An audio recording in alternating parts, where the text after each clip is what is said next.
Sawadee-krap. Hello and welcome to Daily Wisdom, Walking the Path with the Buddha. Today is our Pali Canon and English study group, and we're studying the words of the Buddha in this book series titled The Words of the Buddha, The Path to Enlightenment, Revealing the Hidden. We're in volume 13, which is titled Generosity.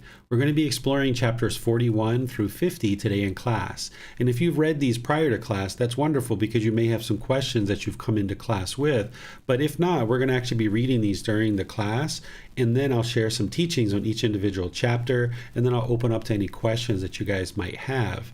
The way that we start this class is typically with a meditation in order to kind of prepare the mind for retaining the teachings. So I'm going to guide you guys just a very brief amount of guidance through a very small meditation, just a few minutes, maybe 5-10 minutes, in order to prepare the mind for actually studying. And then we'll actually go into the class and studying the chapters 41 through 50 of the Volume 13, Generosity. And if you don't have these books, you can download them from buddhadailywisdom.com, but I'm going to be displaying them in our class today. So if you don't have them, you'll be able to see them in class, but then for future classes, you might decide to download them and actually read them prior to class and or after class. So I'd like to welcome all of you and invite you to join for some meditation. So if you'd like to take a position, like I mentioned, I'll just give some very brief guidance here because typically the people who are studying in this class have already developed a certain level of meditation, so they already are familiar with the body positioning and what to do with the mind. Instead, what I'll do is I'll just chant, go into meditation, and then chant and come out, let you understand to stay focused on the breath. And then anytime the mind is off the breath, you just cut that off, let it go, and come back to the breath. So typically I would guide this, but in today's class, I'm not going to provide any guidance for that. Just understand what to actually do is first get the breath established, then focus the mind on the breath, and then anytime the mind is off the breath, cut that off, let it go, and come back to the breath. Arahang Samma Sambuddho Bhagava Bhutang Bhagavanang Apivateyami Savakhato Bhagavata Tammo Dhammang Namasami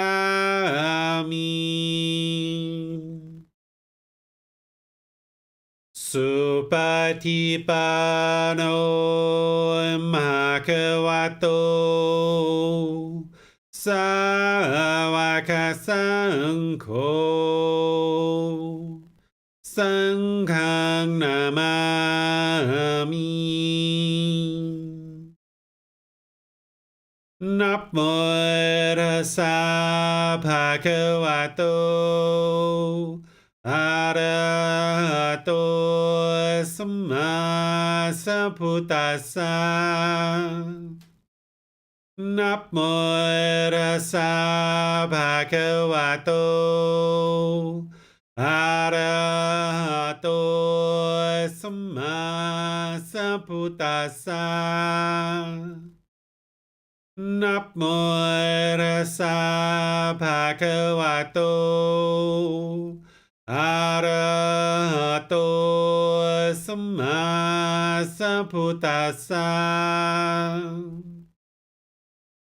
Iti piso Bhagava Arahang Samma Sambuddho Vicacaranang Sammuno Sakhato Rokavito Anuttaro Purisa Dhamma Sati Satatawa Manusanam Bhutto Bhagavati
อะระหังสัมมาสัมพุทโธมหะเกวาโหตังมหาเกวันหังอภิวาเตมิ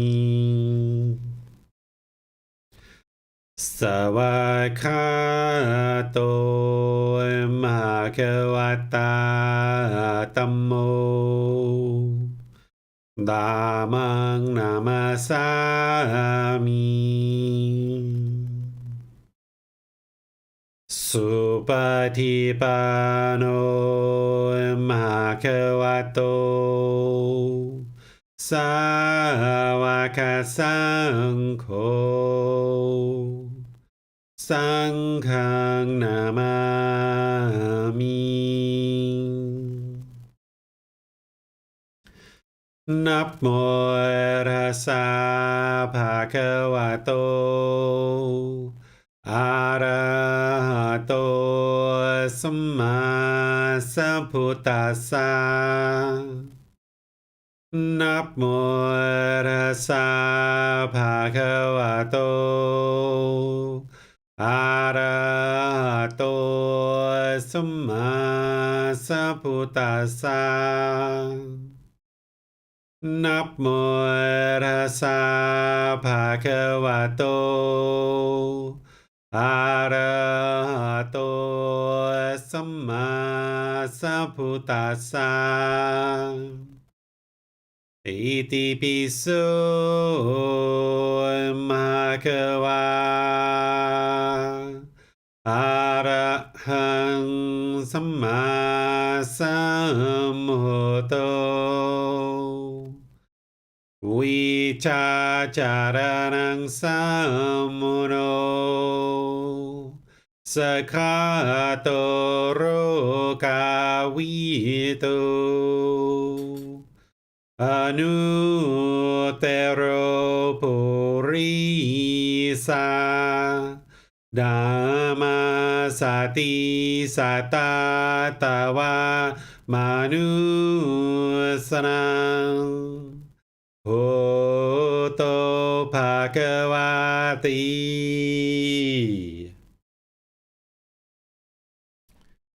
Okay, if you'd like to make your way out of meditation, we'll transition over to our class where we're going to be reading each chapter, chapters 41 through 50. And then after we read the chapter, then we'll open up to teaching. I'll actually share some teachings, and we'll open up to questions that you guys might have related to the teachings.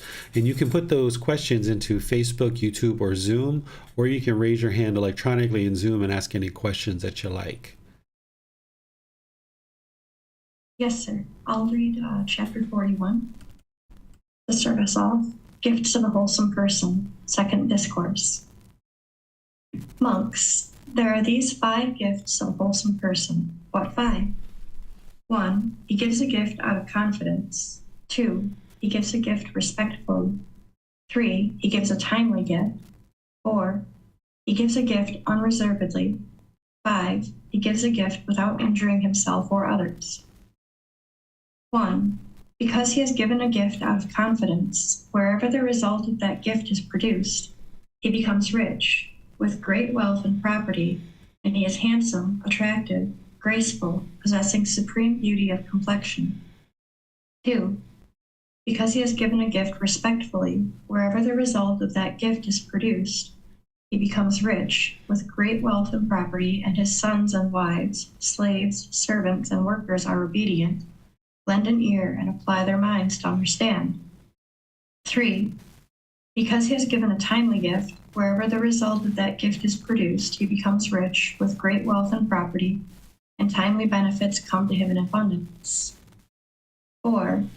Because he has given a gift unreservedly, wherever the result of that gift is produced, he becomes rich, with great wealth and property, and his mind inclines to the enjoyment of the 5 kinds of fine sensual pleasures.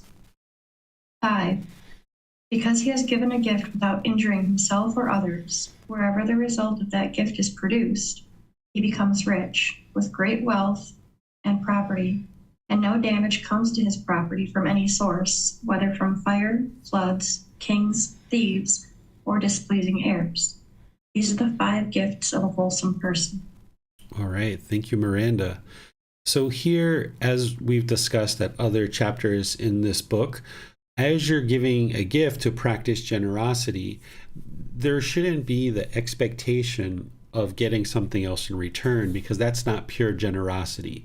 That would be like, I'm only giving this gift because I want something in return. This is craving, desire, attachment. It's not going to produce wholesome benefits. So what the Buddha is doing here is he's explaining the natural law of karma, of what will and will not occur, so that you understand, as things are happening in your life and you're experiencing certain wholesome results, you understand why that is. Because the Buddha teaches about generosity and how this is so important for one's practice, and it eliminates craving, desire, attachment.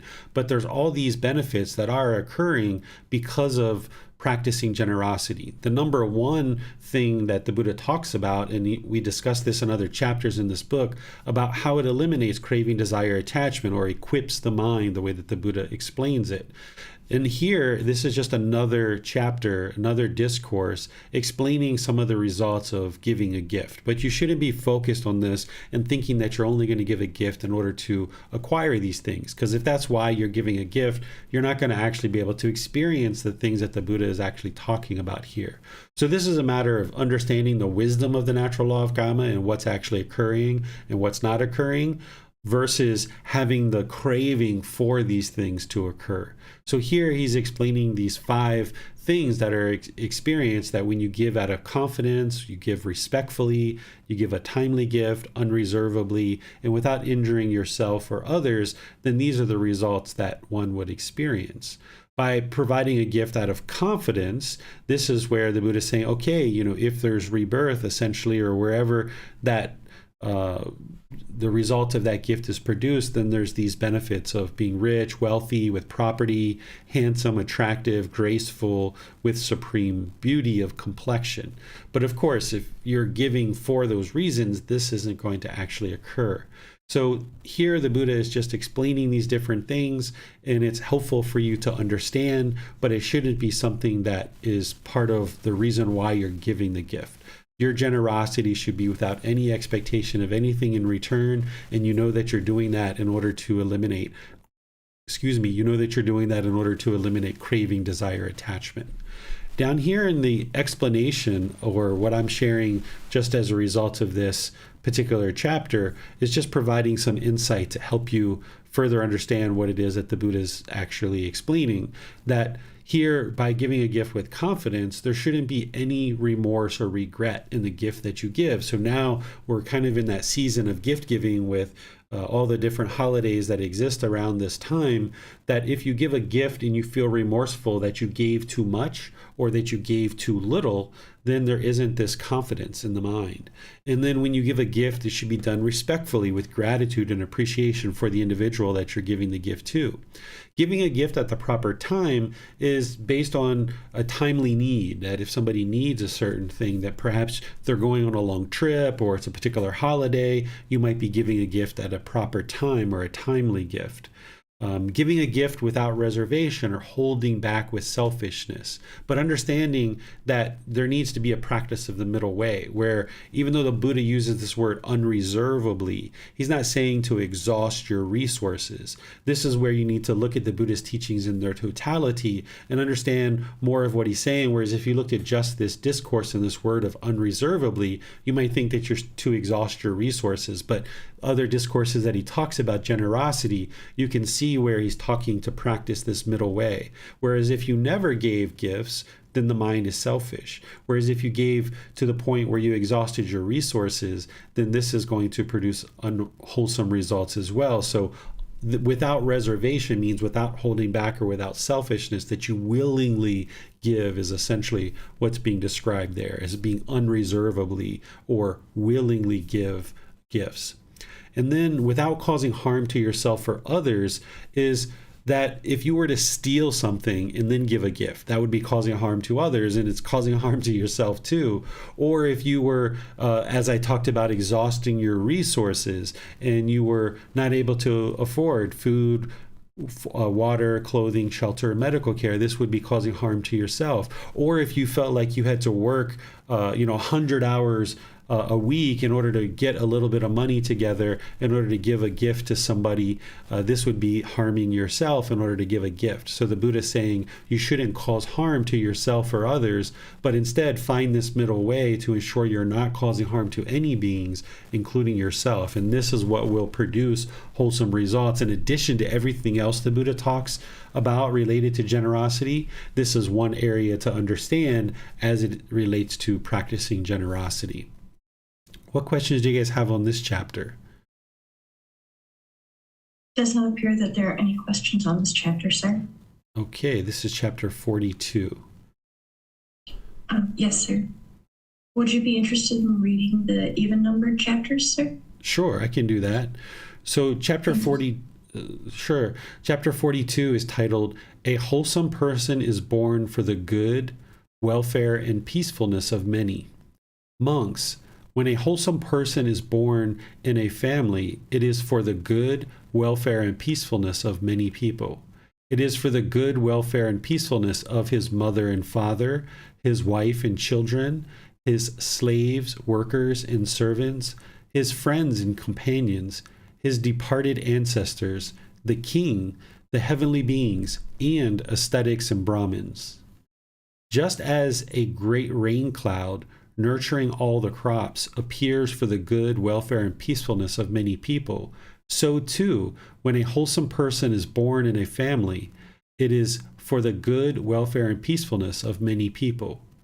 It is for the good, welfare, and peacefulness of his mother and father, his wife and children, his slaves, workers, and servants, his friends and companions, his departed ancestors, the king, the heavenly beings, and ascetics and Brahmins. The wise person residing at home truly lives for the good of many. Day and night, diligent toward his mother, father, and ancestors, he respects them in accordance with the teachings, remembering what they did for him in the past. Firm in confidence, the devoted man, having known their wholesome qualities, respects the homeless ascetics, the ascetics who lead the spiritual life. Beneficial to the king and the heavenly beings, beneficial to his relatives and friends, indeed, beneficial to all, well established in the wholesome teachings. He has removed the stain of selfishness and fares on to a heavenly world. When a person supports his parents and respects the family elders, when his speech is gentle and courteous, and he refrains from argumentative words, when he strives to remove meanness, is truthful, and eliminates anger, the Tavasatim something heavenly beings call him truly a wholesome person. So here the Buddha is talking about characteristics of an individual who is learning and practicing these teachings, becoming more and more wise about how to function through these teachings. And what the Buddha is saying is somebody who does this is going to be very much beneficial in the community for the good, welfare, and peacefulness of many people. Here he's addressing a man or men, so therefore he's using the gender of he, but this is applied to multiple genders. If you've read the beginning of these books, you can see where I mentioned that you can apply these teachings to all genders or non-genders that we might have today or at some point in the future. So as somebody gains more and more wisdom in these teachings, they're going to be functioning in a way that's not harmful to others. And the Buddha gives some indication of this when he talks about the certain speech and the way that someone interacts here, where he talks about this person supports their parents and respects their elders, speaks gentle and courteous, refrains from argumentative words, and strives to remove meanness, is truthful and eliminates anger. So here you can see if somebody's functioning this way, or if you're choosing to function this way, then this is going to be very beneficial because you're not causing harm to others through the way that you interact in the world. And that's what the Eightfold Path is providing a practitioner, is helping you to understand the teachings, particularly around moral conduct, so that you're not causing harm to others, therefore harm won't come to you. And he talks in here, and the whole reason why this is in this book is about removing the stain of selfishness that this individual who is functioning in a wholesome way based on the teachings wouldn't have selfishness in the mind, that instead they would be willing to give and share. And of course, the Buddha is relating this typically to the heavenly world and rebirth in the heavenly world or the heavenly realm, because the same things that lead to enlightenment also leads to rebirth in the heavenly realm. So if you fall short of enlightenment, then there will be rebirth in the heavenly realm. So if you're practicing the teachings on the Eightfold Path, and for some reason in this life you don't get to enlightenment, then there's going to be rebirth potentially in the heavenly realm. And one of the things that promotes rebirth in the heavenly realm is the practice of generosity. And as I've mentioned many times, the goal of these teachings isn't to be reborn or to be reborn in the heavenly realm, because those beings still need to get to enlightenment, and they tend to be complacent and lack motivation to be able to do that. But it's possible for those beings in the heavenly realm to get to enlightenment. They're still in the cycle of rebirth, and oftentimes are reborn into other realms at some point once their lifespan in the heavenly realm extinguishes, if they haven't gotten to enlightenment in the heavenly realm. So the goal would be to learn, reflect, and practice in this life so that you can then train the mind and get to enlightenment in this life. And then there's no more rebirth in any realm whatsoever. What questions do you guys have on this chapter? Yes, sir. It's clear how this person, this wholesome person, would be directly beneficial to those around them. Could this person also be almost indirectly beneficial because the people around them are watching how they're interacting in the world and maybe follow their example, and then that could be a way that they're benefiting those around them too, sir? Yes, this is one of the benefits, that not only is it through their interactions, but even other people just observing the way they interact in the world. And this is why I sometimes share that your practice of getting to enlightenment, it's benefiting you, those close to you, and all of humanity, because not only are you not causing harm to others, but then others have this example of how to function in the world. And for those people that take notice of somebody who's speaking gentle and kind and respectful and polite, and then they choose to adopt those same qualities, that's going to be helpful for them. And this is why the Buddha also talks at other parts in his teachings about how a community should kind of make space for enlightened beings and make space for people who are even in the first, second, and third stage of enlightenment, because having these individuals in your community is only going to help more and more people in the community. So if we went around and we purchased things at a cashier, and we went to stores, and we went to the gas to get gasoline, and we were going to hospitals and different places, and we're disgruntled and angry and hostile, that's going to affect those people, and more people's minds are going to adopt that kind of way of being. But conversely, if we're practicing these teachings and we're training the mind to be polite, kind, friendly, and respectful, smiling at people, saying, how's your day going? Or after you do a transaction at a cashier, you might say, have a wonderful day. And it puts a smile on people's face, and they really enjoy that. I notice this frequently, even here in Thailand. This morning, I went to 7-Eleven to get some soy milk and a little something to eat before I was teaching class at the temple. And I noticed the girl was very quiet, and she had a little bit of look on her face that she was maybe still waking up, because it was kind of early in the morning. And after the transaction, I said in Thai, have a very wonderful day. And she brightened up. She was like, oh, thank you so much. And this was a very, in my view, this was very helpful for her to have somebody say that to her, because then she brightened up a bit. And now her next interaction with the next person can be more bright. And then that spreads to that person. So just like disgruntledness can be spread around a community, this brightness and this cheerful way of being, this radiance of the enlightened mind and the qualities of enlightenment can also spread around a community without any kind of direct teaching necessarily, but just by functioning more and more like an enlightened being and actually attaining enlightenment. This is very beneficial for a community to have an individual like this amongst them, because like you're saying, there's this role model and this kind of indirect experience of interacting with someone who is more enlightened or is enlightened, and now that helps to bring this brightness into the community. Wonderful. Thank you, sir. You're welcome. It does not appear there are any other questions at this time. Okay, so we'll move to chapter 43. Yes, sir. Fragrance of wholesome people spreads against the wind. Here, Ananda, in whatever village or town a man or woman has gone for refuge to the Buddha, the teachings, and the community, he or she is virtuous, practicing moral conduct, and of wholesome character, abstaining from the destruction of life, taking what is not given, sexual misconduct, false speech, and liquor, wine, and intoxicants, substances that cause heedlessness, the basis for heedlessness, and he or she resides at home with a mind free of the stain of selfishness, freely generous, open-handed, joyful in letting go, devoted to charity, joyful in giving and sharing.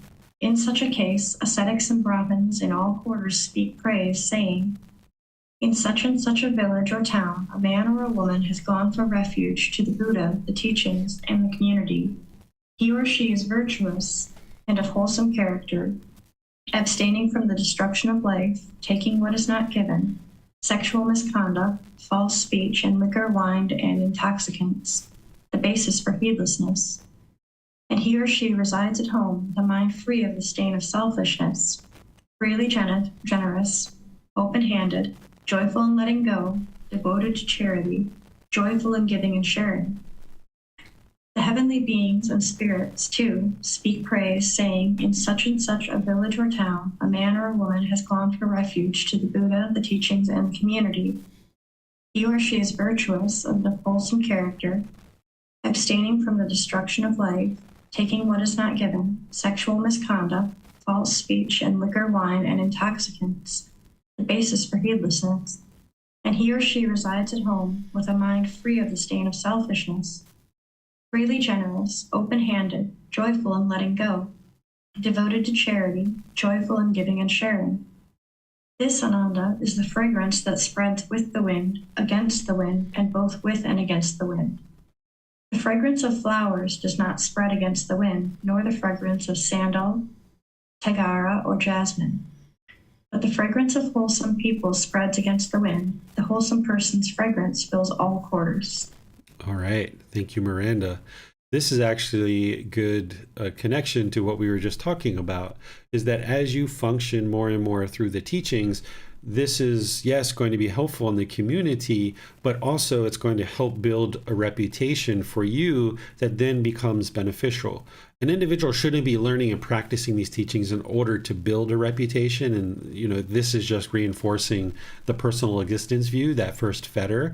But the Buddha is cluing you in to what is going to occur as a result of you practicing these teachings, that your wholesome reputation is going to spread. And he's saying spread against the wind, meaning spread far and wide, that even though there's going to be people potentially in your community that'll be hateful and hostile or aggressive or think unkind things of you, that's just impermanence. But as you practice more and more and you interact with people in your community more and more, people get used to you functioning in this way. Even if it is just at a 7-Eleven in a 3-second comment to have a wonderful day to somebody, more and more as you do this in your community, the word spreads about how polite, kind, friendly, and respectful you are. And you'll find it a lot easier to interact in your community because then people will interact with you in that way. And then as you experience and need certain business opportunities, whether it's a job or if you're an entrepreneur and you have business contacts that you need to conduct yourself, as you conduct yourself through these good, wholesome teachings, this reputation will precede you, is what we typically say nowadays. That's essentially what the Buddha is explaining here, is that your good, wholesome reputation will precede you. It will spread against the wind, so that it'll spread far and wide. And then you'll find that it's much easier to accomplish things in the world when you're functioning through these good, wholesome teachings. Whereas if we're hostile, aggressive, and bitter, this is going to make it very much a struggle and difficult for you to function in your community, because people look at you in this very negative way based on your hostility, aggression, and bitterness.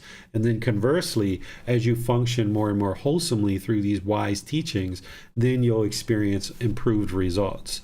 So the Buddha is just cluing you into that. And one of the aspects of that he's talking about here is, of course, the 5 precepts. Practicing those will knock down a significant amount of unwholesome and unwise decisions. But then he's also talking about practicing generosity, because as you practice generosity of giving and sharing, this will help you to develop a wholesome reputation. Again, you shouldn't be practicing that in order to get a wholesome reputation, but the Buddha is just explaining to you that that's what will occur, so that as it's occurring, you'll understand why. So then that reinforces your decision to continue practicing the good, wholesome teachings that you're practicing. What questions do you guys have on this chapter? It does not appear that there are any questions at this time, sir. Okay. So we go down to the next chapter, 44, which is titled, When Unwholesome Monks Are Strong, Wholesome Monks Are Weak. Monks, when robbers are strong, kings are weak. At that time, the king is not at ease when re-entering his capital, or when going out, or when touring the outlying provinces. At that time, Brahmins and householders, too, are not at ease when re-entering their towns and villages, or when going out, or when attending to work outside. So too, when unwholesome monks are strong, wholesome monks are weak. At that time, the wholesome monks sit silently in the midst of the community, or they resort to the outlying provinces.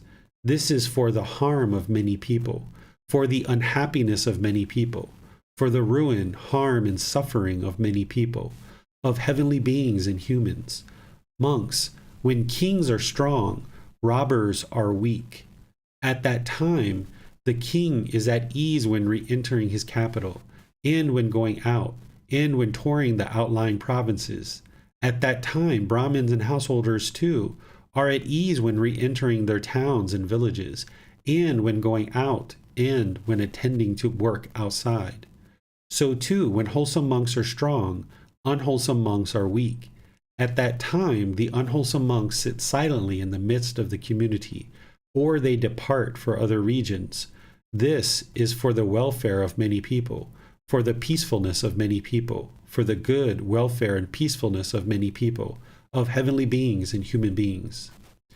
Okay, so here, oftentimes when people think about Buddhist monks or people who are into these type of things, they just kind of think that everybody must be wholesome. But that would be permanence if that was actually true. So we know that that's not true, that even during the lifetime of the Buddha, with these teachings being very strong and vibrant in the world, there were monks who were very wholesome and very wise and practicing the upright way, as the Buddha describes it, or the straight way. And then there were monks who were doing unwholesome things. They might have shaved their head, they might have put on robes, but they were probably complacent and doing unwholesome things in the world.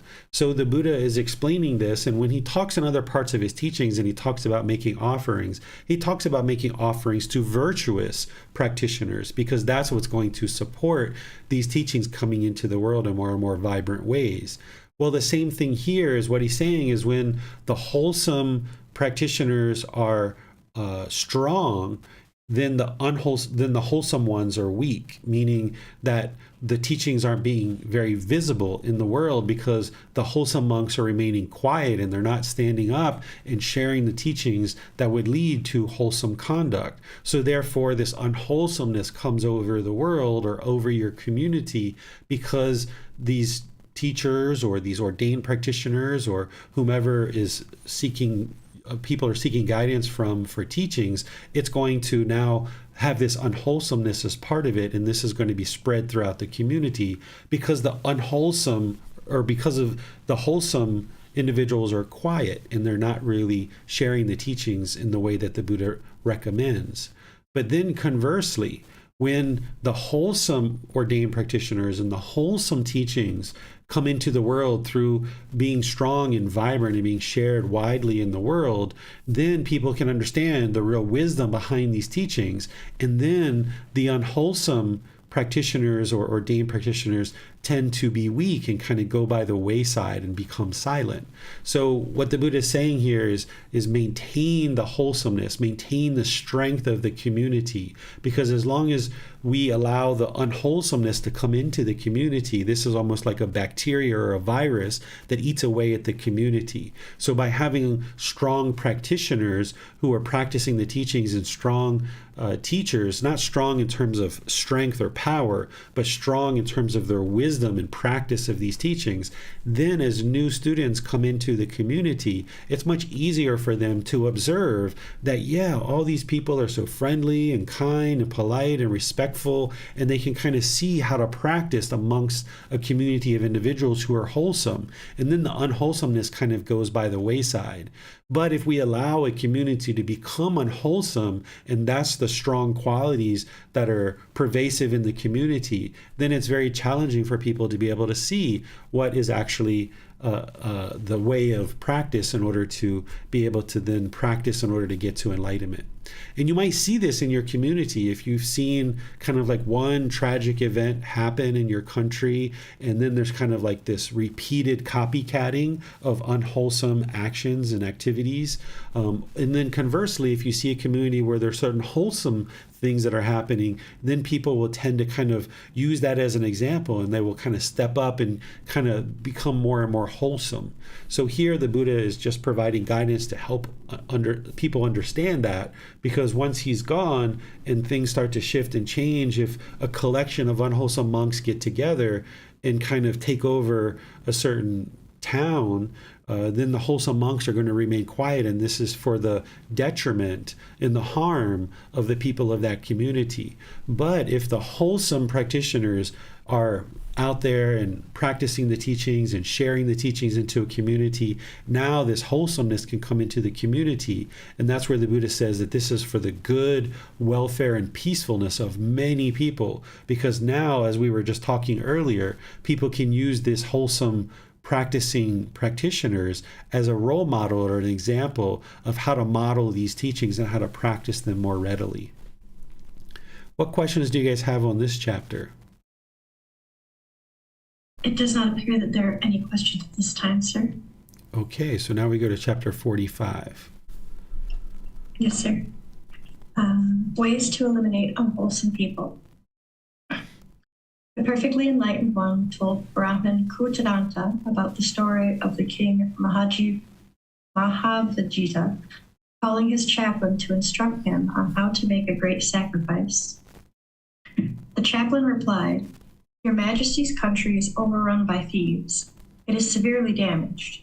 Villages and towns are being destroyed. The countryside is infested with criminals. If your Majesty were to tax this region, that would be the wrong thing to do. Suppose your Majesty were to think, I will get rid of this disease of robbers by executions and imprisonment, or by confiscation, threats, and punishment by sending them away from the country.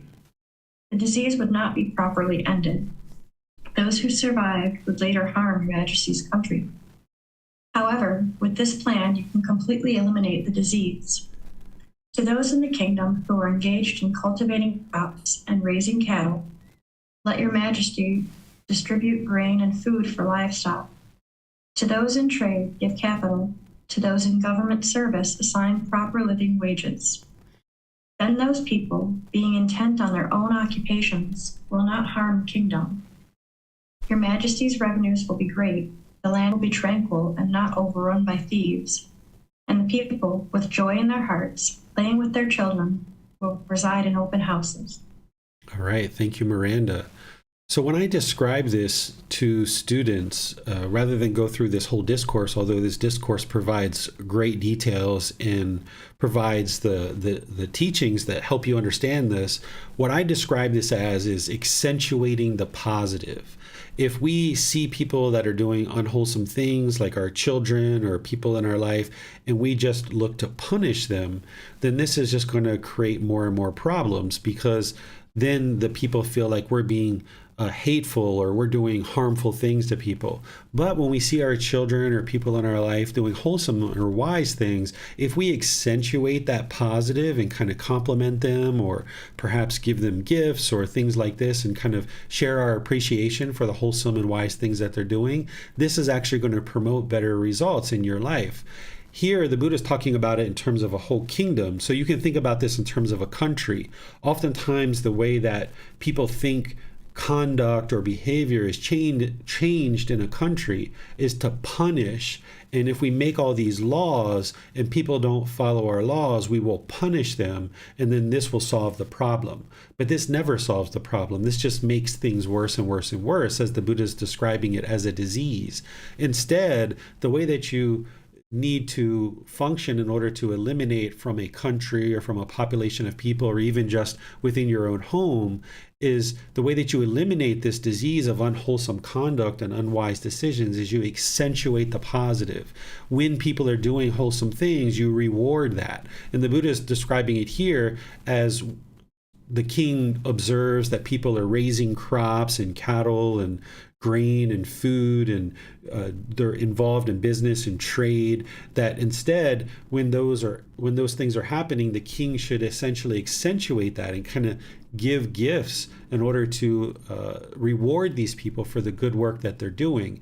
And then those people that are into unwholesome things are like, hey, what happened? Why am I not getting all of that stuff from the king? Oh, I need to improve my conduct. Let me improve my conduct. And now when I'm doing these wholesome things like cultivating crops and things like this, now this will precipitate people and incentivize people to do wholesome things because they're interested in receiving this benefit from the king, for example. So like I mentioned, it's the same thing in your household. If you see your children that are argumentative and squabbling and doing different things, if you just focus on the punishment side of that, then this is going to precipitate negative attention. And oftentimes children will continue to do those negative things just to get that attention from their parents.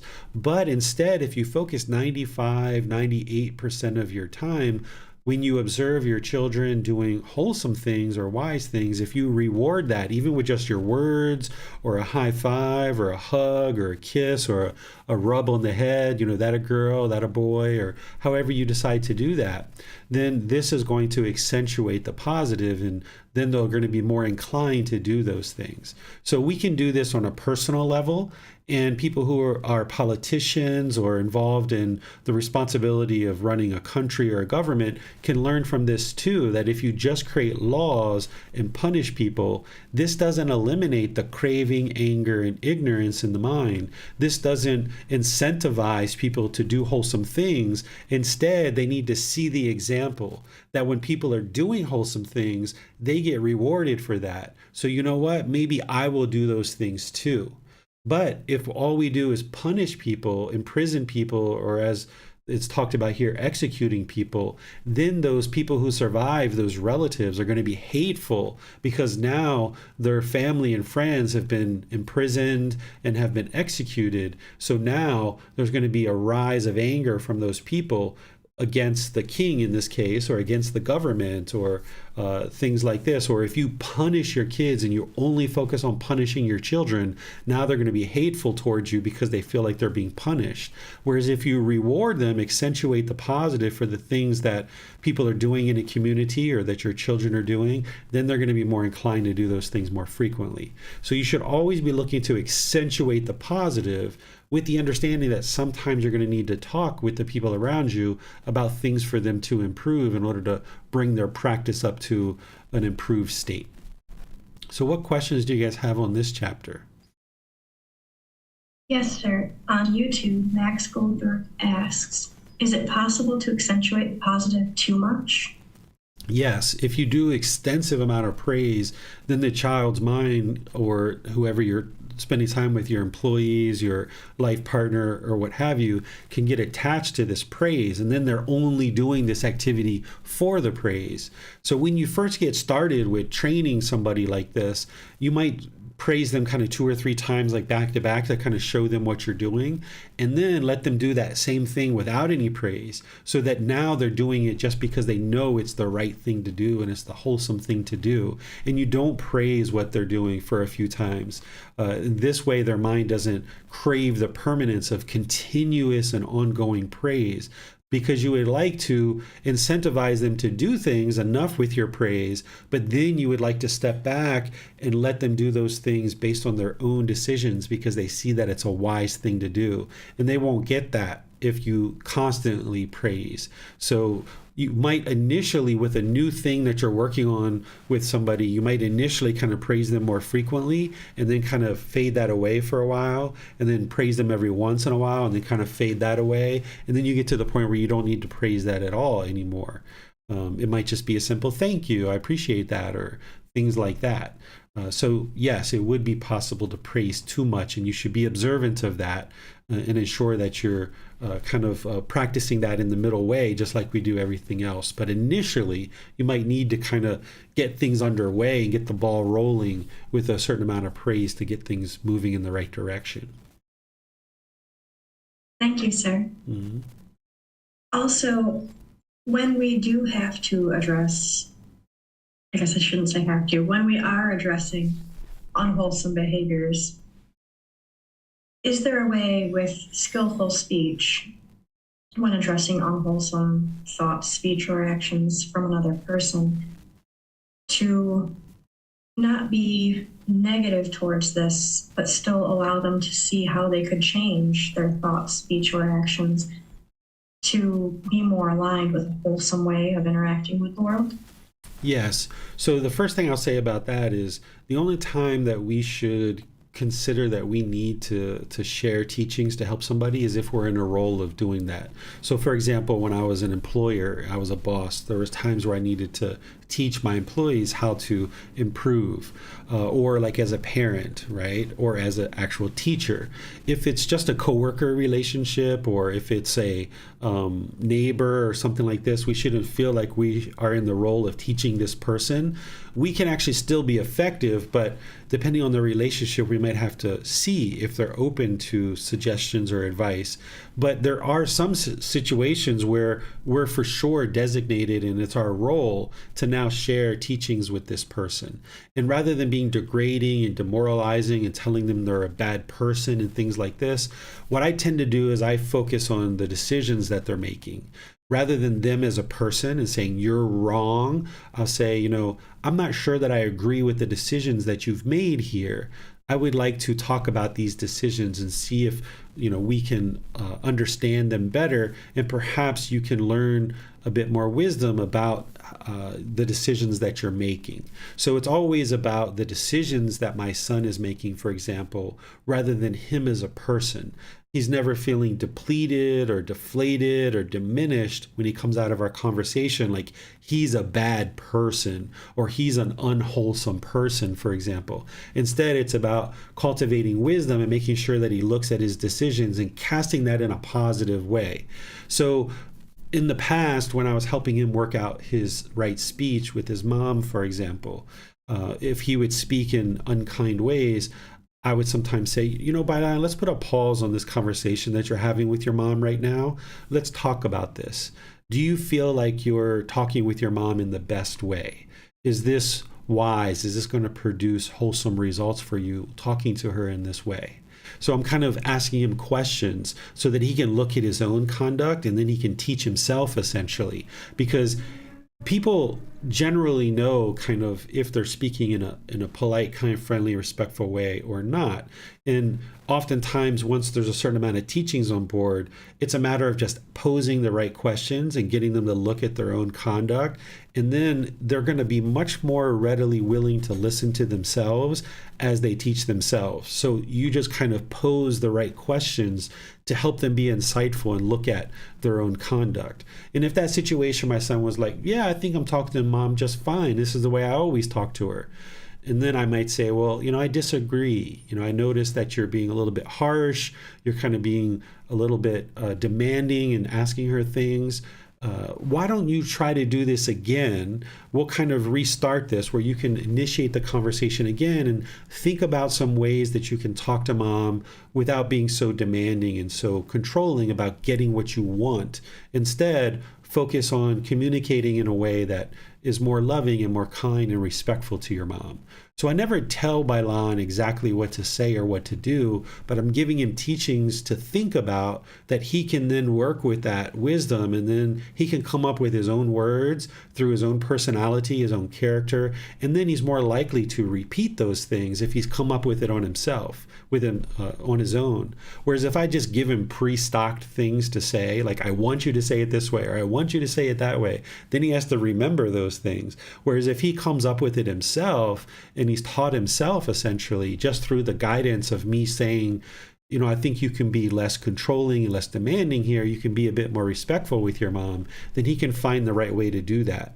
And in some cases, he had to share that. I had to share that, and then he would speak, and he was a little bit better than he was in the past, in the previous aspect of the conversation, but he wasn't quite where he needed to be. So after he would say what he was going to say, I'll say, that's certainly an improvement, Bailan. I can see that you're doing better with that.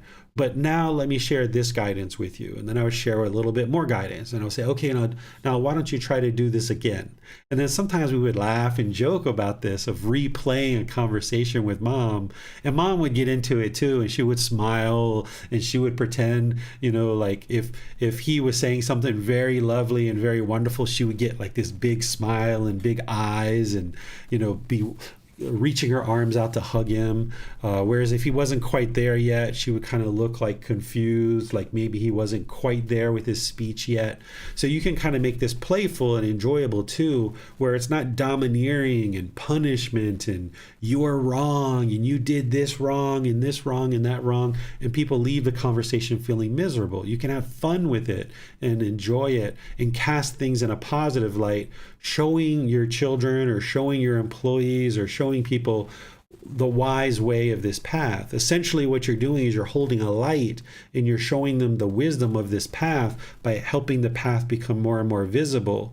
And now with the wisdom that you share with them, let them make their own freedom of decisions, their own freedom of choice, their own free will to come up with the sentences and the words that they would like to put together in order to practice the wisdom that you just shared with them. And this will kind of make it their decision rather than you being demanding or controlling and telling them what to do. Wonderful. Well understood. Thank you, sir. Mm-hmm. You're welcome. It does not appear that there are any other questions at this time. Okay, so now we go to chapter 46. Sir, Chrissy has volunteered to read. Would it be all right if she read the first half of chapter 46 and then I'll read the second half? Absolutely. Feel free.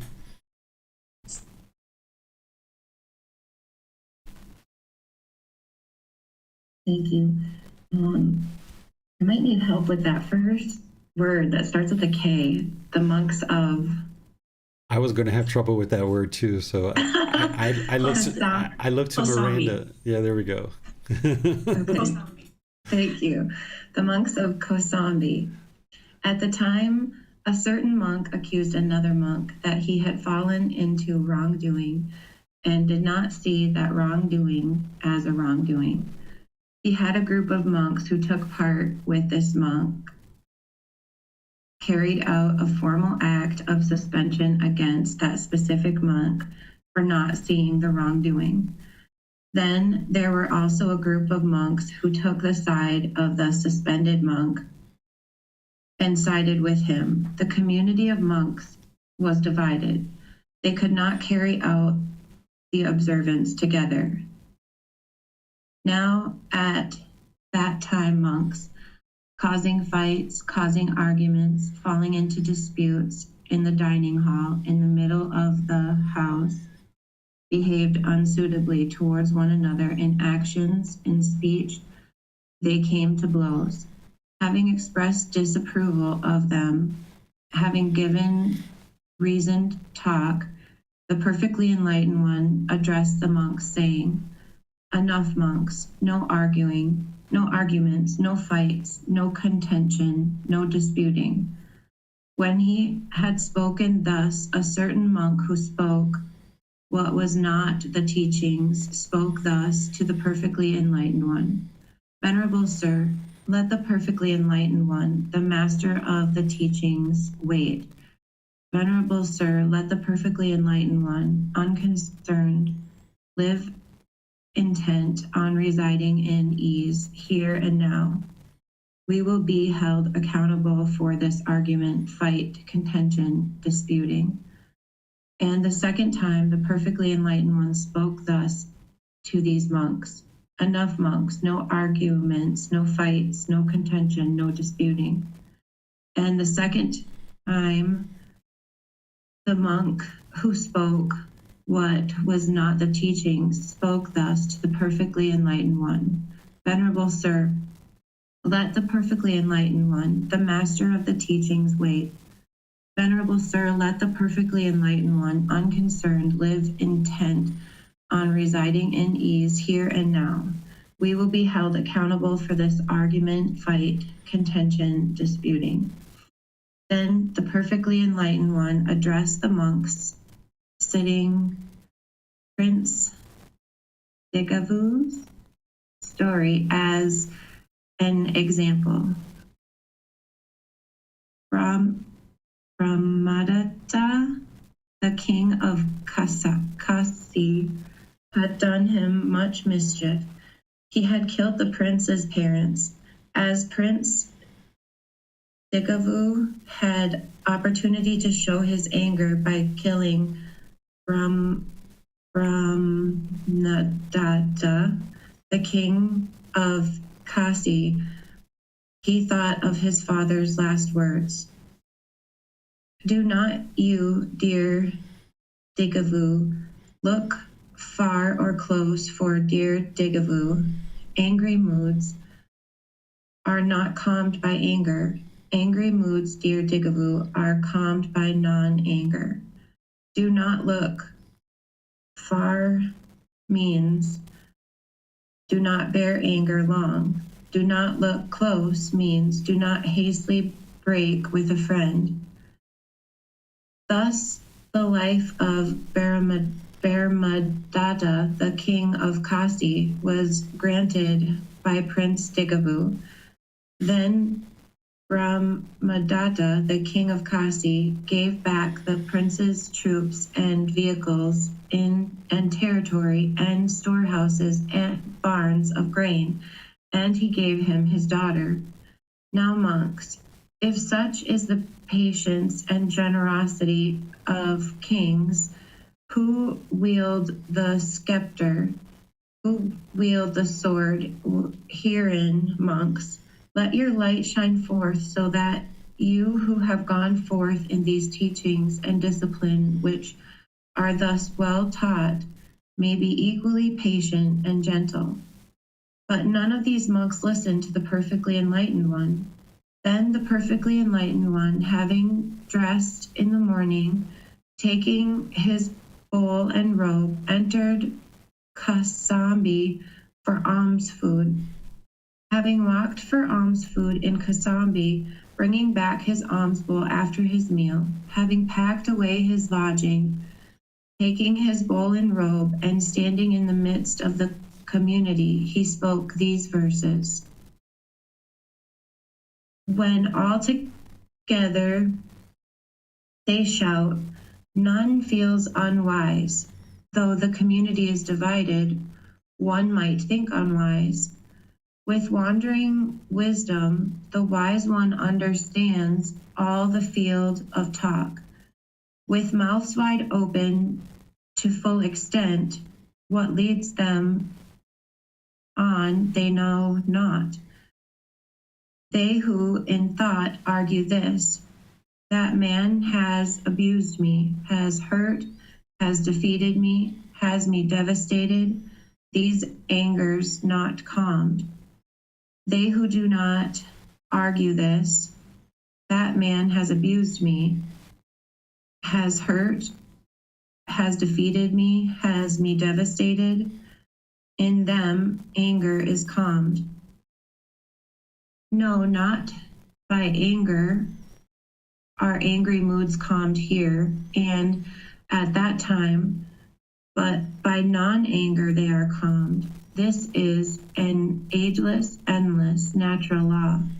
People do not understand that here we are confused in life and time, but they who herein do understand, therefore, thereby their fights are calmed. Criminals who injure and kill, steal cattle, horses, and wealth, who plunder realms, for there is unity. Why should there not be for you? If one finds a friend with whom to go forward, fascinated in the well-residing of these teachings, appropriately surmounting dangers, one and all with joy, go forward with him mindfully.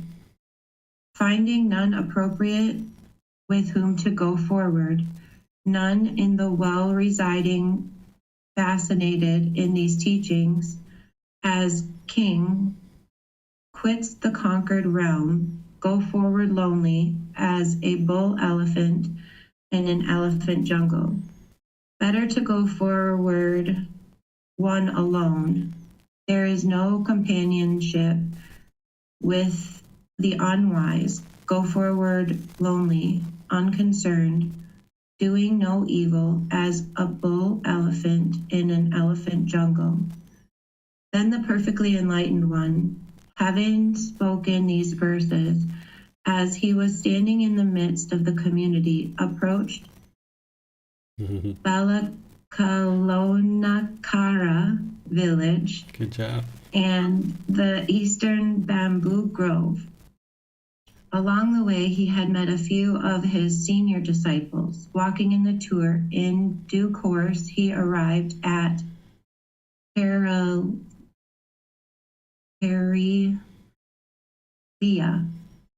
The perfectly enlightened one stayed there at Paralia in the guarded woodland thicket at the root of the heavenly sal tree. There was a large bull elephant named Paralia approached the perfectly enlightened one. Having approached, he set out by means of his trunk, drinking water for the perfectly enlightened one and water for washing, and he kept the grass down. Then the perfectly enlightened one set out on tour for Savatthi. Then the household practitioners of Kasambi thought, these masters, the monks of Kasambi, have done us much mischief. The perfectly enlightened one is departing. Harassed by these, come, we should neither greet the masters, the monks of Kasambi, nor should we stand up before them, nor should we greet them with joined palms or perform the proper duties. We should not appreciate, respect, admire, or honor them, and neither should we give them alms food when they come to us. Thus, they, when they are neither appreciated, respected, admired, nor honored by us, will depart unappreciated, or they will leave the community, or they will restore friendly relations for themselves to the perfectly enlightened one. Then the monks of Kasambi, as they were not being appreciated, respected, admired, or honored by the household practitioners of Kasambi, spoke thus: Come now, you venerable sir, let us, having gone to Savatthi, settle this moral question in the perfectly enlightened one's presence. Then the monks of Kasambi, having packed away their lodgings, taking their bowls and robes, approached Savatthi. Then in due course the monks of Kasambi arrived at Savatthi. They agreed to stop the dispute. The monk who had been suspended agreed that there was a wrongdoing and he had fallen. Those monks who were taking the side of the suspended one, restored that monk. Since that monk had fallen and was suspended, but and is restored, well then, monks achieve harmony in the community for settling that case. And thus, monks, should it be achieved, one and all should gather together. If the achieving of harmony in the community for settling this case is pleasing to the venerable ones, they should be silent. He to whom it is not pleasing should speak. Harmony in the community for settling that case is achieved by the community. Arguments in the community are put down. Fighting in the community is put down. It is pleasing to the venerable ones, therefore they are silent. Observance may be carried out at once. The training guidelines recited. All right. Thank you, Chrissy. I see that should not be there. Okay. So this is a very long part of the discourse that Chrissy read for us. This is great. There's a lot of big words in there. I wouldn't be able to pronounce those words myself. But this is depicting a situation that's occurring where essentially there's a monk who does something that is opposite of the teachings. He doesn't see his wrongdoing. Some other monks are trying to help him to see this wrongdoing. And while they're doing that, some other monks kind of get on this person's side. And now there's this argument and this squabble. And the Buddha tries to explain to them, okay, enough, let it go. And he does this 2 times and they're still arguing and being argumentative. And the Buddha eventually gets to the point where he decides to leave and depart. And this is to the opposite liking of the household practitioners in that area, because they're interested in having the Buddha stay in that area so that they can learn the teachings directly from the Buddha. So when the Buddha leaves because of this argument, the household practitioners are like, oh, we know what to do. We're just not going to support these ordained practitioners with food and clothing and things like this and places to stay. We're not going to show our appreciation and our gratitude because they're disgruntled and arguing amongst themselves. And then they're either going to have to fix that problem amongst themselves and fix the problem with the Buddha, and then things will be resolved. So that's essentially what the household practitioners choose to do, is to not support these monks. And then they realize, like, hey, we're not getting any food here. We better move on. So they ended up moving on and actually making amends amongst themselves and with the Buddha. And they realized that this monk was doing a certain particular wrongdoing. And as part of this, the Buddha delivers a teaching here where he shares that, when people are doing unwise things, they don't necessarily realize it. That's essentially what he's saying here, that as you're doing unwise things, you don't necessarily realize that there's just this complaining of these monks, complaining, but they don't realize that they're actually doing things that are unwise. And then the Buddha eventually gets to a teaching where he essentially says that anger isn't eliminated through further anger, that it's eliminated through being calm and peaceful. And this is something that you can practice in your life as well, where I'm trying to find, here it is right here.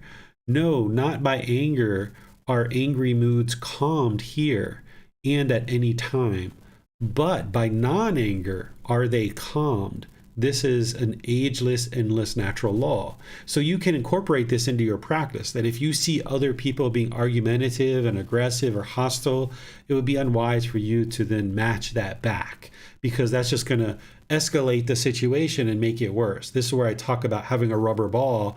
And if somebody bounces a rubber ball around in the room and you pick up that rubber ball and you bounce it around and then they pick it up and bounce it around, next thing you know, you got all these rubber balls bouncing around in the room and it's whizzing by your head and you're not quite sure what's going on. But if somebody bounces this rubber ball and you just watch it roll into the corner and it loses its energy, then there's no rubber balls bouncing around. So it's the same thing as if someone's being argumentative and hostile and aggressive and you just ignore that or you just walk away from it, then that's what's going to calm this down. By you being angry or hostile back to this individual, it's just going to escalate the situation. So the Buddha is explaining how to calm down the situation is by calming your mind and not allowing the fight to continue, but instead by training the mind to be restrained and not come back with anger and hostility, which if the mind has craving, anger, and ignorance, this is going to be challenging for you in certain situations. If you have attachment, if you have your anger arising, but this is where your training of breathing mindfulness meditation, of generosity, training the mind to let go of craving, anger, and ignorance, and particularly that craving, desire, attachment, the more you train the mind to let that mental longing and strong eagerness go, you'll be able to restrain the mind, and you'll realize that me being argumentative here with someone who's also argumentative isn't going to solve the problem at all.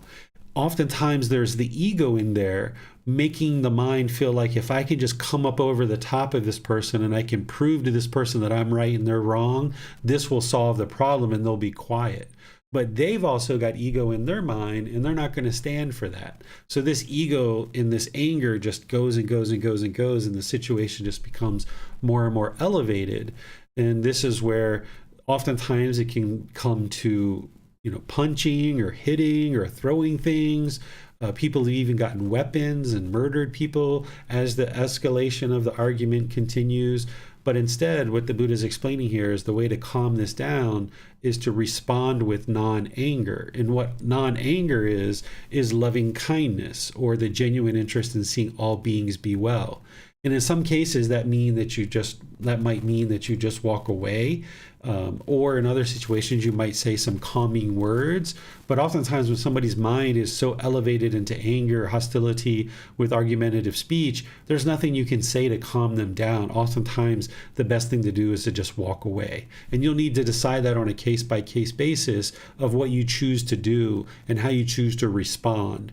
But don't allow the mind to react in negative ways in this situation with hostility and argumentative speech, because that's not going to calm things down. And that's what the Buddha did here. You see that when the argument was going on with the monks, he didn't jump in and try to, separate them and, with hostility and anger. He just said, okay, enough, let's be done with this. Occasionally is what he said.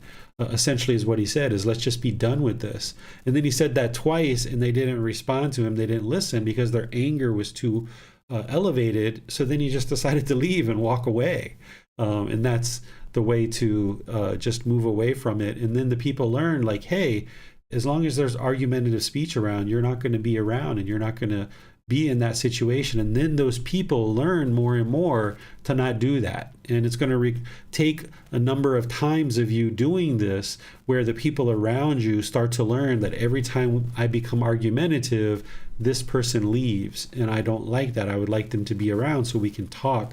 So this is a way to kind of subtly help somebody through eliminating their anger, is by them seeing every time they get angry and hostile, you just walk away.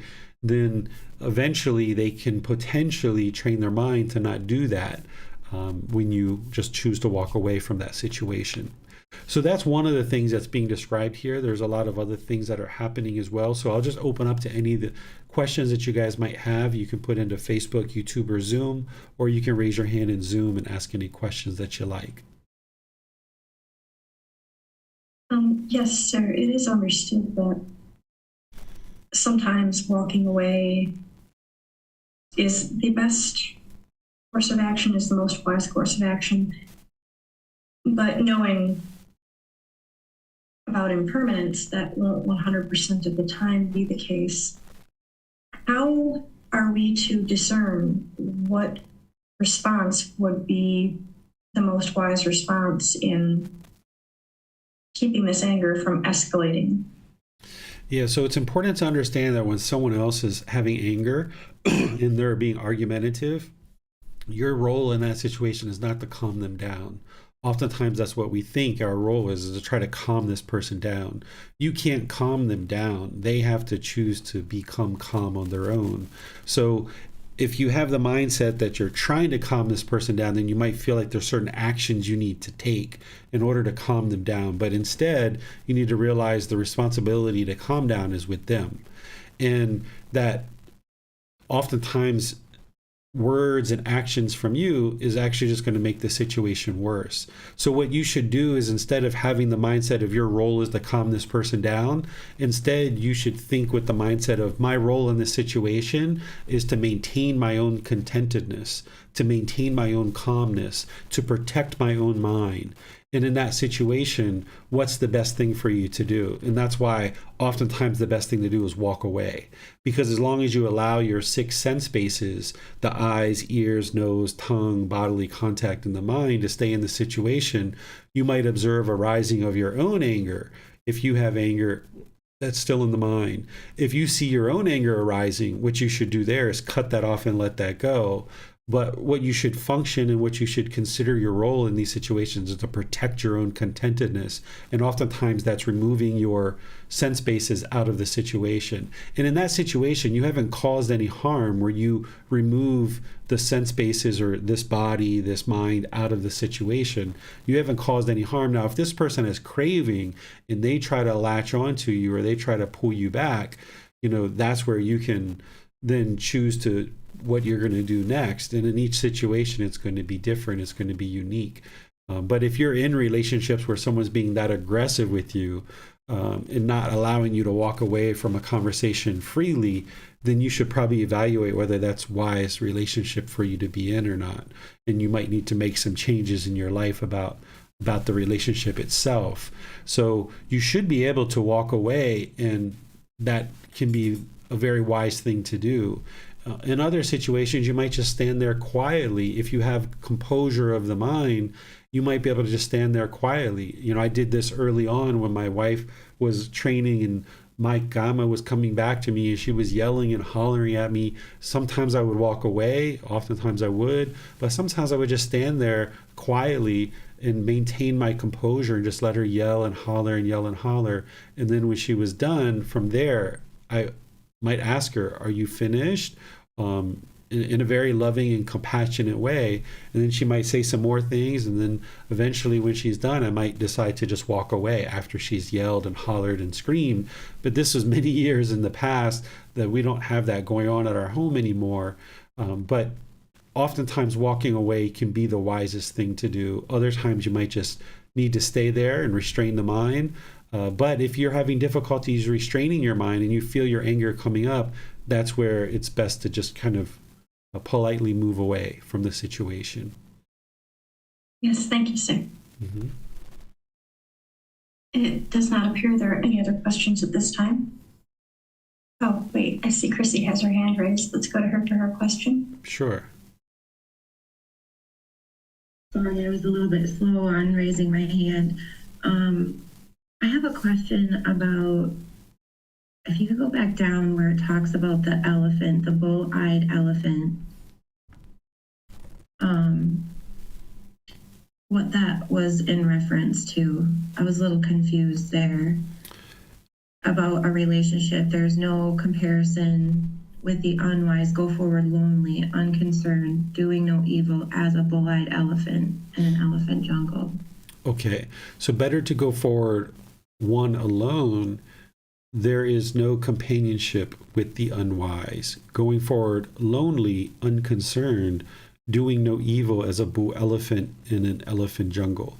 So here what the Buddha is saying is it's better for you to walk away and be alone rather than be in companionship with people who are unwise. Because if you stay around, if someone's argumentative and they're angry and they're hostile, the Buddha is explaining them as unwise because they don't have the wisdom of training their mind and controlling their mind. So he's saying it's better to go away alone and be alone rather than stay around someone who's unwise. And what a bull elephant is, of course, they're a leader. They're oftentimes alone. They don't stay with the herd.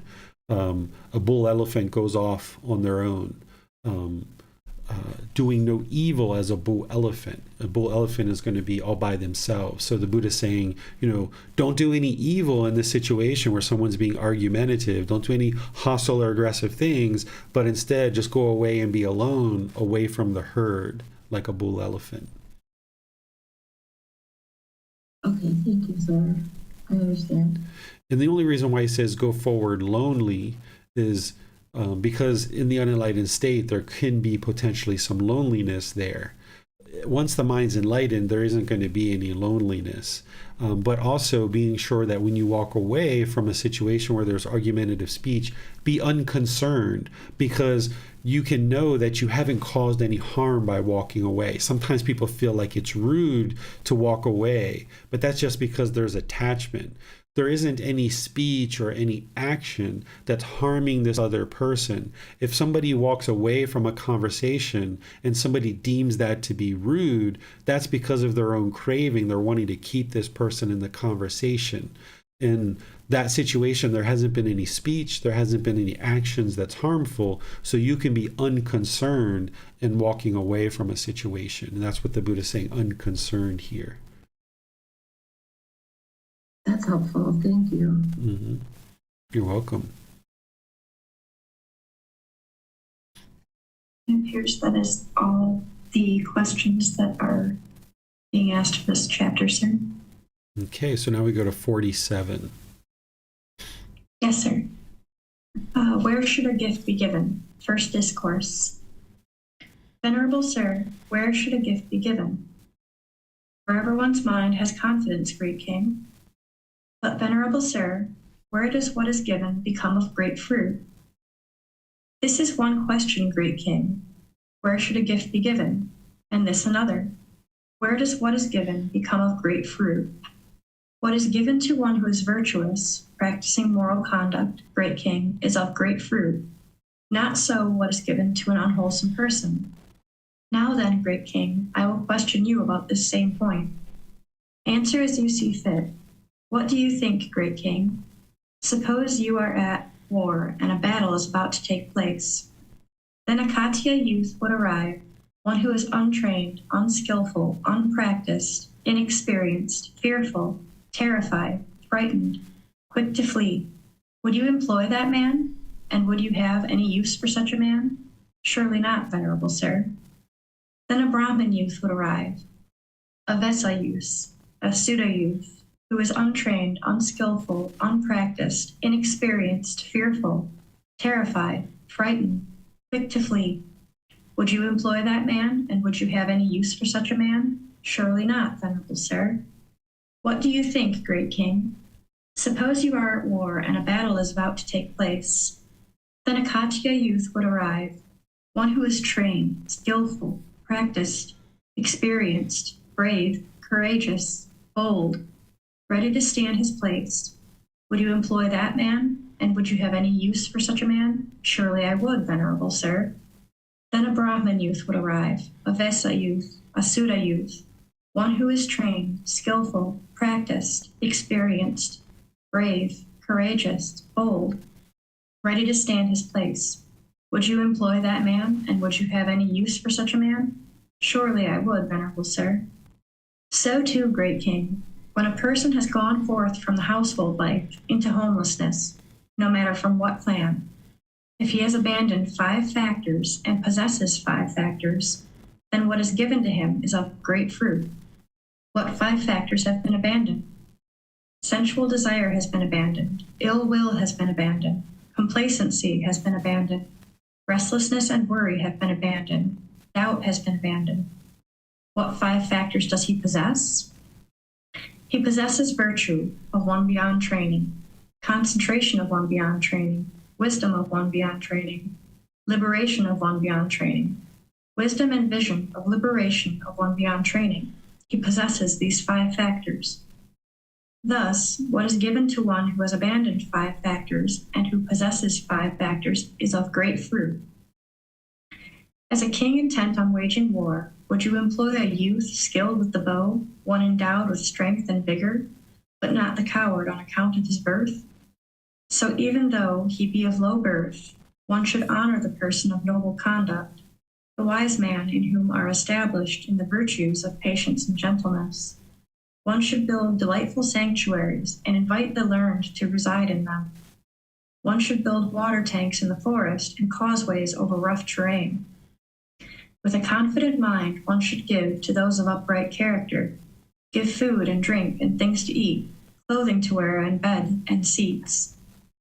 For as the rain cloud, thundering, covered in lightning, with 100 crests, pours down its rain upon the earth, flooding both the plain and the valley, so the wise man, confident, learned, having had a meal prepared, satisfies with food and drink the ascetic who lives on alms. Rejoicing, he distributes gifts, claims, give, give. For that is his thundering, like the sky when it rains. That shower of merit so vast will pour down on the giver. All right. Thank you, Miranda. So here the Buddha is using this story that this particular individual, this king, would understand. So this is a common way that you teach, is you explain something that somebody already understands through their role or their occupation or something like that. And then when they understand that and they confirm that, then a teacher or a Buddha in this case is going to then show his teachings as it relates to what this individual already knows, this king understanding who he's going to employ in order to fight and be a soldier, for example. So what the Buddha essentially gets to is how giving gifts to people who are virtuous and having abandoned the 5 hindrances, that's what these are here: sensual desire, ill will, complacency, restlessness and worry, and doubt. These are the hindrances that will hinder one from experiencing enlightenment and kind of stand in the way as obstacles. The 10 fetters or the 10 pollutions of mind that need to be eliminated in order to get to enlightenment, and most of these are actually part of the 10 fetters as well.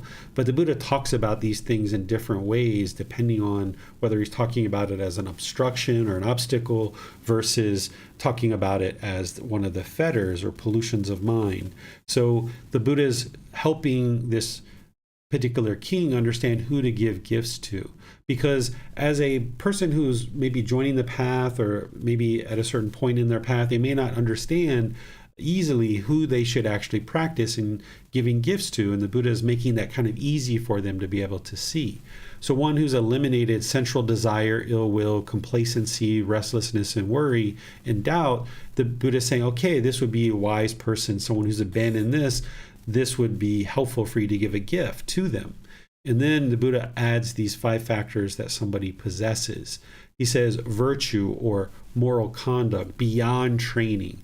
This means somebody who's already understood the moral conduct as part of the Eightfold Path, and now they're practicing that so well that there's no more training that they need to do. They're beyond training.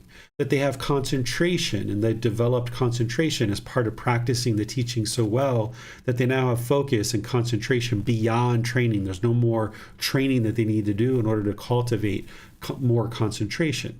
And wisdom beyond training, meaning that they understand the teachings inside and out, backwards and forwards, and they're now beyond training based on the wisdom that they've cultivated.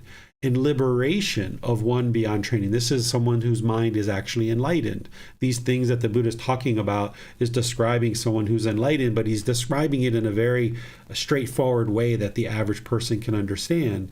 Liberation of mind or enlightenment, an individual is not going to be irritated, they're not going to be frustrated, they're not going to be annoyed, they're not even going to have the slightest dislike.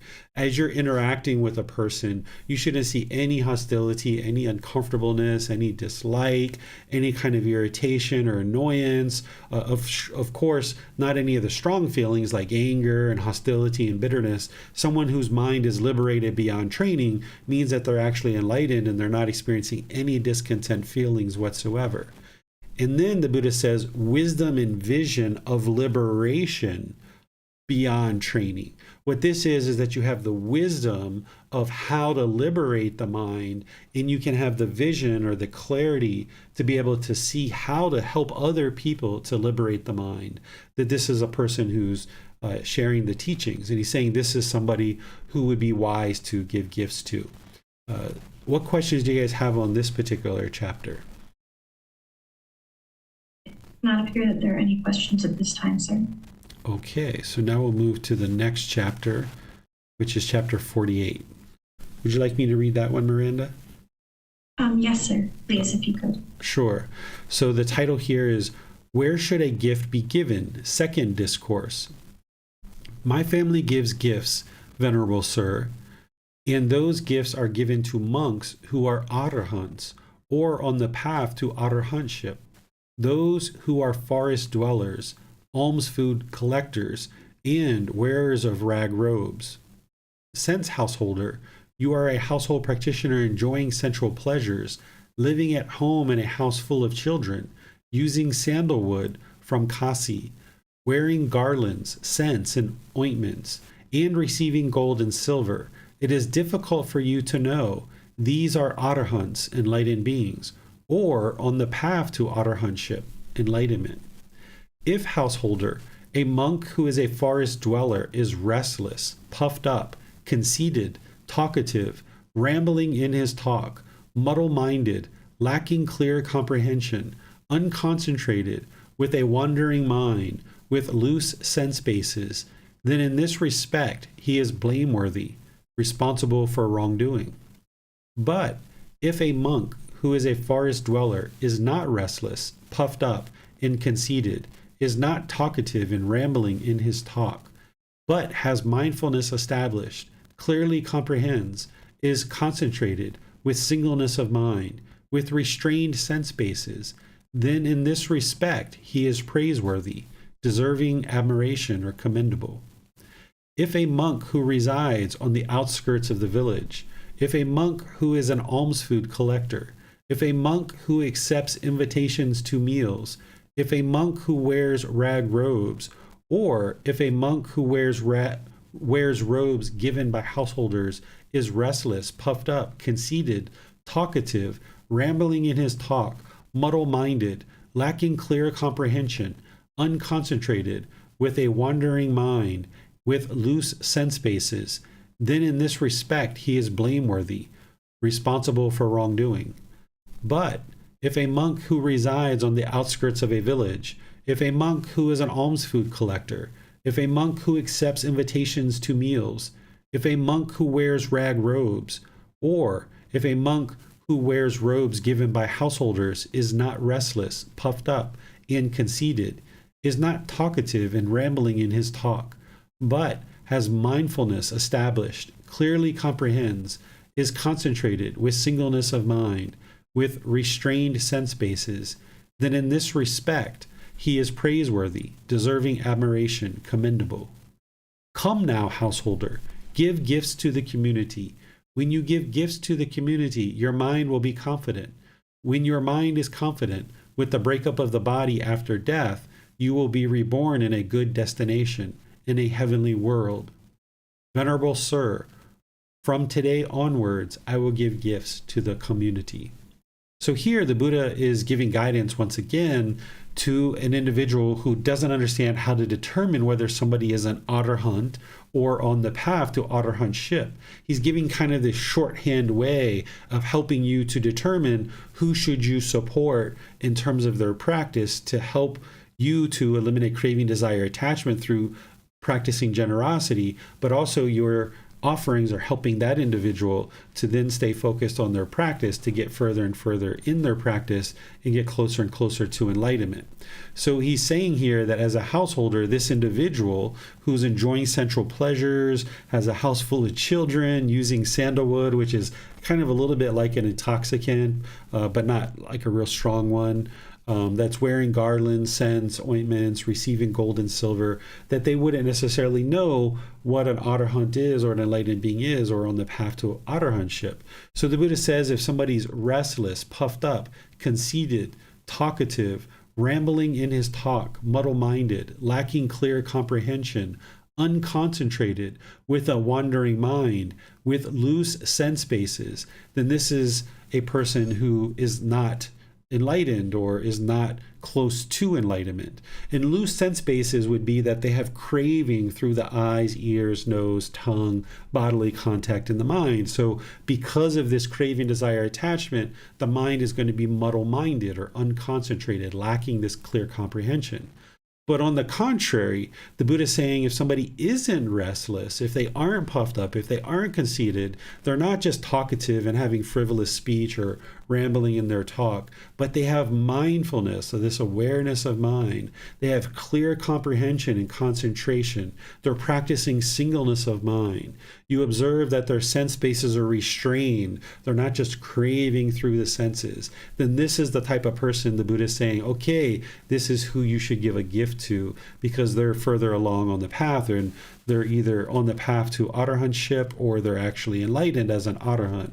And this is kind of a shorthand way for someone who doesn't really fully understand how an enlightened being is practicing to be able to discern whether or not somebody's either practicing to become enlightened or they're actually enlightened. This is a way to kind of help you to see that very easily with some just basic criteria that the Buddha is explaining. What questions do you guys have on this chapter? It does not appear that there are any questions at this time, sir. Okay, so now we go to chapter 49. Yes, sir. Do not prevent another from giving. Vacha, one who prevents another from giving a gift creates an obstruction and stumbling block for 3 people. What 3? He creates an obstruction to 1, the donor's acquiring of merit, 2, to the recipient's gaining a gift, and 3, already he has harmed and injured himself. One who prevents another from giving gifts creates an obstruction and stumbling block for these 3 people. But Vacha, I say that one acquires merit even if one throws away dishwashing water in a refuse dump or cesspit with the thought, may the living beings here sustain themselves with this. How much more, then, does one acquire merit when one gives to human beings? However, I say that what is given to one of virtuous behavior is more fruitful than what is given to an unwholesome person. And the most worthy recipient is one who has abandoned 5 factors and possesses 5 factors. What 5 factors has he abandoned? 1, sensual desire. 2, ill will. 3, complacency. 4, restlessness and worry. And 5, doubt. These are the 5 factors that he has abandoned. And what 5 factors does he possess? 1, the virtuous behavior. 2, concentration. 3, wisdom. 4, liberation. And 5, wisdom and vision of liberation of one beyond training. These are the 5 factors that he possesses. It is in such a way, I say, that what is given to one who has abandoned 5 factors and possesses 5 factors is very fruitful. All right, thank you, Miranda. So here, the first part of this discourse talks about not preventing another person from giving. If somebody is choosing to practice generosity, either towards the community of teachers and ordained practitioners or in any other aspect of life, you shouldn't be in a situation where you're restraining that person and stopping them from giving. If somebody has an interest to give, it's important for them to practice that generosity. And the Buddha is saying that if you were to try to prevent somebody from giving, then you've essentially harmed the donor from being able to acquire merit, that the recipient of gaining a gift, and then you've harmed yourself as well because you're trying to restrain this person from giving a gift. The Buddha says this in a way that helps you to understand the cultivation of merit, that even if you throw out dishwater outside with the thought of may these living beings sustain themselves with this, there's actually still some merit there because the mind is doing this out of generosity. Of course, that's not the ideal way to practice generosity. You would like to be practicing generosity in a much higher quality than that.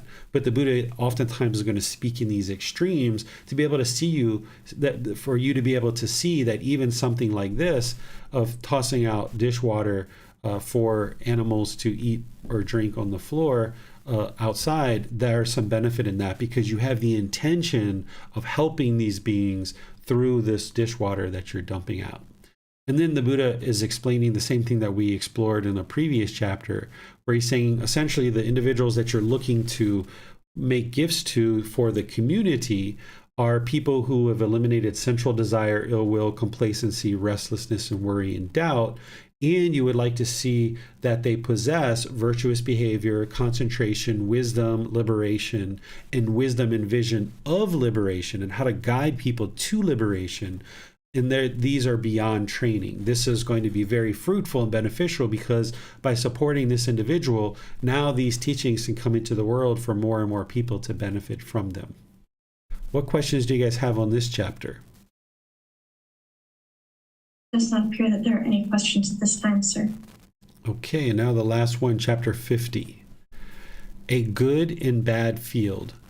Monks, a seed sown in a field that possesses 8 factors does not bring forth abundant fruits.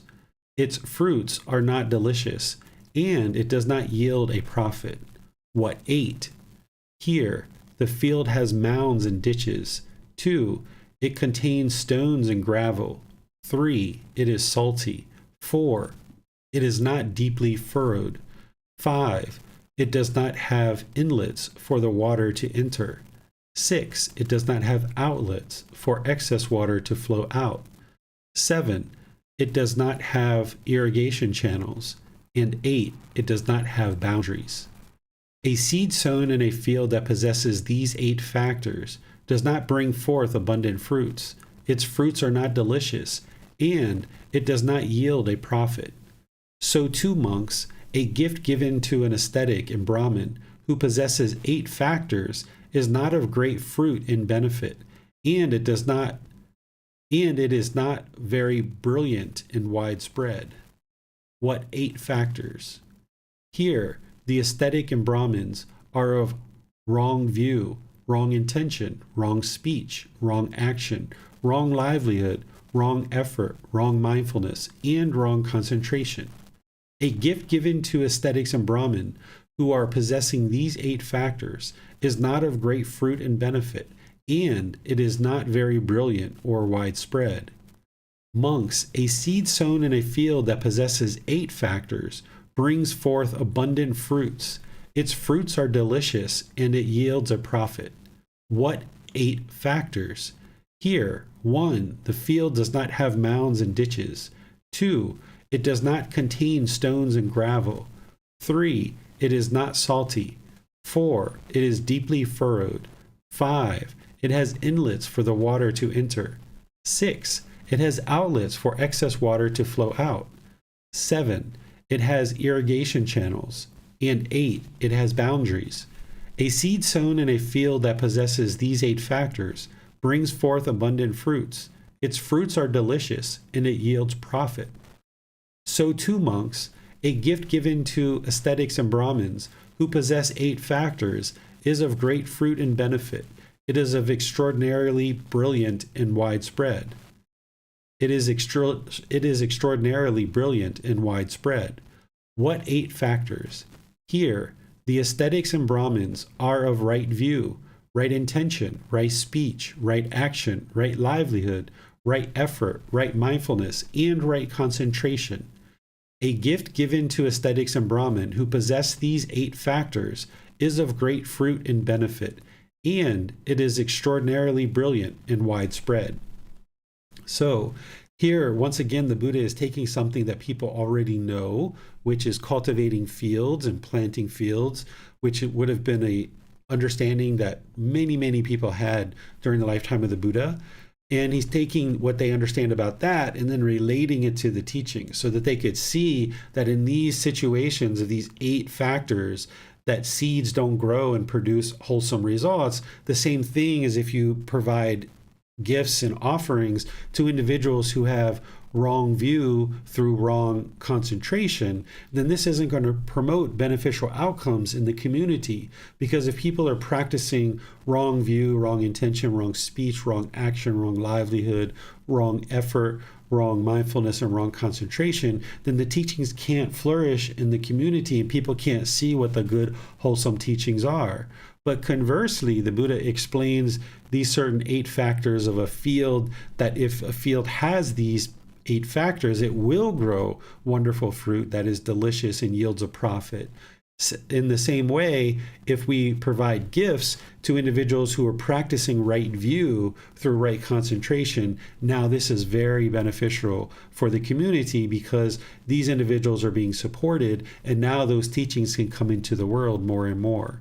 So somebody who's practicing all of these teachings of the Eightfold Path, they will at least be close to the first stage of enlightenment or in the first stage of enlightenment, and then they're continuing to make their journey beyond that, which is going to be beneficial for the community, like we were talking earlier in class, to have this role model in the community. But also, oftentimes as people get to enlightenment, if they have the skill to teach, they might actually start sharing the teachings for the benefit of others. And this would be very beneficial to make offerings to those people so that the teachings can continue to shine and continue to flourish in the world. What questions do you guys have on this chapter? Does not appear there are any questions at this time, sir. Okay. Well, as you guys see, this teaching on generosity, this book on generosity is very comprehensive. I think there's close to like 80 chapters or so in this book because generosity is so important for the cultivation of your practice, and understanding how to practice generosity is one more aspect of wisdom that one cultivates on their way to enlightenment. So here, this last book, volume 13, even though it's the last book of the series, it's actually really important because by practicing generosity, you're eliminating craving, desire, attachment. So as you read these chapters, you'll continue to gain insight and gain wisdom on how to practice generosity. Next week, we're going to be in chapters 51 through chapter 60. So if you'd like to read those beforehand, you can, and or after, or if you'd like to just come to class and read them here, you can. But the longer you sit with the teachings, the more time the mind has to permeate and digest those, the more beneficial they'll be. So I recommend people read kind of like 10, 15 minutes a day and just kind of take in 1 or 2 chapters per day and then spread that out over the week, and you'll actually be able to sit and reflect with the teachings for a longer period of time, and they'll permeate in the mind more readily. So chapters 51 through 60 is what we'll be discussing next week. Tomorrow in our group learning program, I'm going to be sharing with you guys the very last class of that retreat series, Harmony in Relationships. It's titled Eradicating Pollution of the Mind, Eliminating the 10 Fetters. In this class, I'm going to go piece by piece in each individual fetter, explaining what it is and the solution of how to eliminate it. Because remember, the 10 fetters are the 10 individual detailed problems that the Buddha discovered in the unenlightened mind and what hinders you from experiencing enlightenment. So in order to eradicate them or eliminate them, you would need to know exactly what these fetters are and what the solutions are in order to eliminate them. So I'm going to be doing that in our class tomorrow. And if you can attend live, that's wonderful. If you can't for any reason, it's going to be recorded in YouTube and on the podcast, so you'll be able to listen to the replay. So then on Wednesday, we're going to be doing our meditation, which is loving kindness meditation. This week we'll come together to encourage, support, and motivate each other in our meditation practice. So you're welcome to join any of these classes that you like, and keep in mind that these classes are going to be restarting in January. On January 8th, we'll be restarting the group learning program, and on January 28th, we're going to be restarting the Pali Canon and English study group. Even though you can join these classes at any time, you're welcome to join and you're invited to join, but oftentimes people like to start at the very beginning of the program. So if you'd like to do that, you have that opportunity coming up in January. So thank you all for your support. Thank you, Miranda and Chrissy, for joining, and those of you guys on live stream who are asking questions and moderating and reading. I really appreciate the support in class. And have a very lovely rest of your day and a lovely weekend, as this is a holiday for some people that are celebrating Christmas. So have a very lovely holiday weekend, and we'll see you in a future class. Sawadee krap.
Thank you again for watching.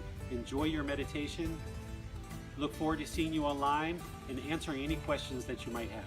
Thank you so much.